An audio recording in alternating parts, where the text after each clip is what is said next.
সীমান্ত হত্যার শেষ কথায় এমন প্রশ্ন কয়েক দশক ধরে চলে আসলেও দৃশ্যমান কোনো ফল মেলেনি। বিএসএফের গুলিতে আবারও প্রাণ হারালেন এক বাংলাদেশি।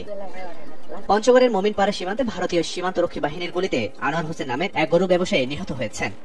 নীলফামারী 56 বিজিবি ব্যাটালিয়ন জানায়, শুক্রবার রাতের আধারে কয়েকজন বাংলাদেশি সীমান্ত পেরিয়ে ভারত যায়। ফেরার পথে ভোরবেলা বিএসএফ তাদের দেখতে পেলে ধাওয়া দেয়। এক পর্যায়ে গুলি চালালে ঘটনাস্থলে আনোয়ার মারা যান। পরে তার মরদেহ নিয়ে যান বিএসএফ সদস্যরা। ভোর 5টার দিকে গোলাগুলি শব্দ পাওয়া গেছিল।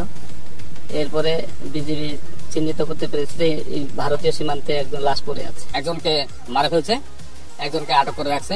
অপরাধ করতে পারে আইন আছে, কিন্তু পাখির মতো গুলি করে মারা, একটা মানুষকে তাজা প্রাণ ঝরাই দেওয়া, এটা খুব কষ্টকর। দেশবাসী এটা আমরা খুব ঘৃণা জানি। এ ঘটনায় পতাকা বৈঠক ডেকেছে বিজিবি। সেখানে লাশ হস্তান্তর হবে বলে জানানো হয়।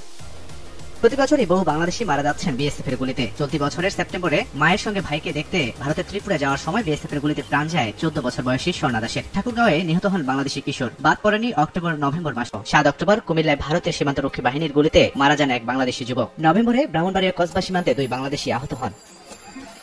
আইন ও সালিশ কেন্দ্রের পরিসংখ্যান বলছে, গত 15 বছরে 6 শতাধিক বাংলাদেশিকে হত্যা করেছে বিএসএফ। আহত হয়েছেন 7 শতাধিক।